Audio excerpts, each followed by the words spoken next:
बड़ी खबर आ रही है रीवा से, जहां मध्य प्रदेश शासन की स्थानांतरण नीति के क्रियान्वयन को लेकर सर्किट हाउस में प्रभारी मंत्री प्रहलाद पटेल की अध्यक्षता में उच्च स्तरीय बैठक आयोजित की गई। इस बैठक में उप मुख्यमंत्री राजेंद्र शुक्ल, सांसद और जिले के तमाम विधायकों को बुलाया गया, लेकिन सेमरिया से कांग्रेस विधायक अभय मिश्रा को इस बैठक में आमंत्रित नहीं किया गया। इससे नाराज होकर विधायक अभय मिश्रा सर्किट हाउस पहुंचे और विरोध स्वरूप सर्किट हाउस के बाहर जमीन पर बैठ गए। इस दौरान कांग्रेस जिलाध्यक्ष इंजीनियर राजेंद्र शर्मा सहित कई कांग्रेस पदाधिकारी और नेता भी मौके पर मौजूद रहे। सर्किट हाउस में सुबह 11 बजे से शुरू हुई इस अहम बैठक के लिए एसडीएम अनुराग तिवारी द्वारा विधायकों को मैसेज भेजकर बुलाया गया था, लेकिन अभय मिश्रा को निमंत्रण नहीं दिया गया। जानकारी मिलने पर विधायक मिश्रा ने इस विषय में कलेक्टर को पत्र लिखा और सार्वजनिक रूप से नाराजगी जाहिर की। विधायक अभय मिश्रा ने कहा कि यह शासकीय बैठक है, इसमें पक्ष विपक्ष दोनों को बुलाया जाना चाहिए। उन्होंने कहा कि क्या प्रभारी मंत्री सेमरिया की जनता के प्रभारी नहीं हैं?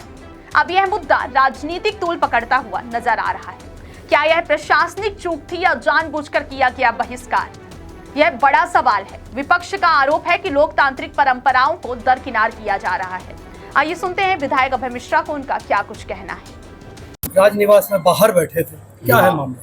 देखिए, हम लोग हमेशा बात करते हैं कि संविधान की रक्षा करो, संविधान की रक्षा करो। संविधान क्या है?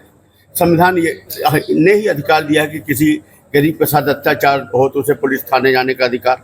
संविधान ने अधिकार दिया है कि मत के माध्यम से अपने जनप्रतिनिधि का निर्वाचित करो, क्योंकि पूरी जनता एक साथ नहीं बोल सकती।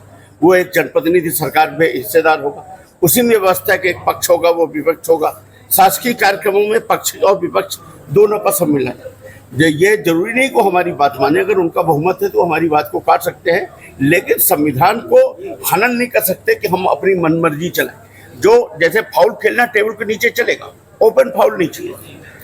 ओपन प्लेटफॉर्म पे मनमर्जी करना, चूंकि ये स्थानांतरण नीति जो है ये शासकीय के शासन ने खोला है, मध्य प्रदेश सरकार का है, किसी पार्टी का नहीं। तो अगर मध्य प्रदेश सरकार की स्थानांतरण नीति है तो उसमें जो भी जिले के विधायक, हमारे प्रभारी मंत्री महोदय जी क्या सेमरिया के विधायक नहीं है? वो प्रभारी मंत्री नहीं है? क्या सेमरिया की जनता इनको अपना प्रभारी मंत्री न माने? जब सेमरिया की जनता के भी यदि ये प्रभारी मंत्री हैं तो सेमरिया की जनता का प्रतिनिधित्व कौन करेगा? मैंने कल कलेक्टर वो जब और साथियों को, विधायक साथियों को आया और मुझे बुलावा नहीं आया, तो मैंने कलेक्टर महोदय से पूछा, तो काफ़ी डिस्कस के बाद 2-3 राउंड बात करने के बाद उन्होंने कहा कि भाई जैसा ऊपर का आदेश हो आप जानिए, वो जानिए।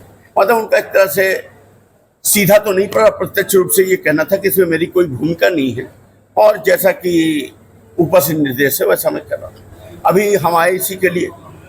प्रभारी मंत्री जी ने खुद बताया कि इसलिए हमारी मतलब पार्टी लाइन की बैठक है, कोर कमेटी है। मेरा उनसे ये कहना था कि कोर कमेटी की बैठक है तो फिर ये जो स्थानांतरण नीति है, क्या ये केवल कोर कमेटी और भारतीय जनता पार्टी के लोगों के लिए ही? और अगर है तो आप करिए, कोई दिक्कत नहीं। विपक्ष के लिए क्या प्लेटफॉर्म? हम कांग्रेस पार्टी से तो हम अपने सेमरिया की बात कहा रखते, तो बोले ऐसा कोई प्लेटफॉर्म नहीं। मतलब एक तरह से ये हो गया कि सेमरिया के लोग इस पूरी व्यवस्था से वंचित है। ये स्थानांतरण नीति, ये प्रभारी मंत्री महोदय जी के द्वारा जो जिले में ये क्रियान्वयन है, इसमें सेमरिया या कांग्रेस का जहां विधायक है वो बाहर है। फिर यही तो है डेमोक्रेसी की हत्या, लोकतंत्र की हत्या तो यही है। मैंने ये पत्र लिखा, इसमें ये व्हाट्सएप है जिसमें एसडीएम जी ने, एसडीएम महोदय ने उनके सामने स्वीकार भी किया कि हाँ। उन्होंने पूछा कि आपको किसने निर्देश दिया, तो उन्होंने कहा ऊपर से था, मतलब जिला प्रशासन ने दिया होगा। एसडीएम ने खुद स्वीकार किया कि हाँ इनको न देने और बाकियों को देने का लिए। हमारा ये कहना है कि लोकतंत्र का स्तर हम बहुत गिराते जा रहे हैं, बहुत ही घटिया स्तर पर हम उतरते जा रहे हैं। तो एक ये बात है। दूसरी बात ये, हमने जो पत्र दिया है माननीय प्रभारी मंत्री जी को, ये ले लीजिए आप लोग, इसको देख लीजिए, पकड़ लीजिए। और कल मैंने कलेक्टर महोदया को भी ये पत्र लिखा था, व्हाट्सएप किया था, ताकि ये ना कह पाए मैं सबसे बड़ी बात, मेरे क्षेत्र की जनता जनार्दन न कह पाए कि हमारा विधायक लल्लू है, घर बैठा है, कुछ नहीं कर रहा है। हमारी क्षेत्र की जनता ये जान रही है कि हिटलर शाही, ये नाजी शाही जो भारत में शुरू हो गई है, सत्ता के नाम पर वोट के द्वारा पद पा करके तानाशाही का जो वातावरण, तो ये भले कर रहे हैं, भारतीय जनता पार्टी के लोग कर रहे हैं, लेकिन हमारे क्षेत्र की जनता कम से कम ये तो कहेगी कि हमारा विधायक विपक्ष का है पर अपनी ओर से कोई कमी नहीं कर रहा, जो उसका प्रयास है वो कर रहे हैं। पूरे क्षेत्र में हाहाकार मचा, 15 दिन से वसूली अभियान चालू है, तमाम लोग, हेल्थ सेक्रेटरी, सरपंच सब चिल्लाहट मारे हैं कि यहाँ पर मतलब ट्रांसफर की नीति के नाम पर लूटपाट है।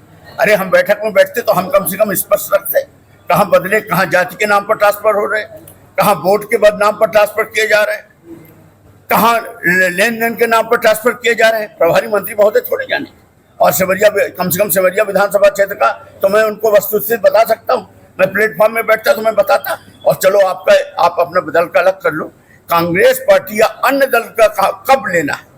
आपने भाई खुद बोला कि लेटर पैड में आप नहीं दे सकते, मैं नहीं लूंगा। लेटर पैड पे आप नहीं ले सकते, आपको बैठक में नहीं बुलाया जा सकता, आपको अलग से कोई व्यवस्था नहीं, कोई प्लेटफॉर्म नहीं है, तो ये तो फिर एक तरह से हमें नहीं लगता कि चाइना और इसमें कोई अंतर है। पाकिस्तान चाइना में जिस तरह का रूल है वही रूल हो गया ना यहाँ। फिर विपक्ष का क्या मतलब? फिर क्यों लोग उसमें शपथ लेते हो बिना राग द्वेष जाति पात दल बदल के ऊपर हम उसका रक्षा करेंगे, शपथ नहीं लेते हैं। सब एकदम से झूठा है, इस तरह से क्रियान्वयन चल रहा है। और यहाँ पर लोकल जो अपने आप को बड़ा नेता मानते हैं उनके सारे में अगर काम हो रहा है तो फिर मतलब क्या निकला? प्रभार बंद कमरे में मुलाकात हुई तो ये सब बातें हुई होंगी प्रभारी? हाँ, मैंने अपना पक्ष पूरा रखा, ठीक है। और कहीं ना कहीं भारतीय जनता पार्टी में पीछे से पीठ थपथपाई जा रही, पूरा देश चिल्लाहट मारे। कुरैशी वाला मामला में हमें तो लगता है कि पाकिस्तान जैसे देश, रसिया जैसे देश, चाइना जैसे देश में भी इतनी शर्म की जाती कि अगर वहां पर इस तरह घटना होती तो वो भी कार्रवाई करती। आज अपने यहाँ ये स्थिति है, कब तक बेवकूफ बनाओगे? ठीक है, तुम वोट ले लिए, तुम सत्ता पे हो, तुम जीत गए और दमन चक्र तुम्हारा शुरू है, लेकिन कहीं ना कहीं ऊपर वाला है और चक्र घूमता है। और ये सब के लिए हम सब शर्मसार, और इसके लिए भारतीय जनता पार्टी डायरेक्ट दोषी, वो पीछे से खुद करवा रही।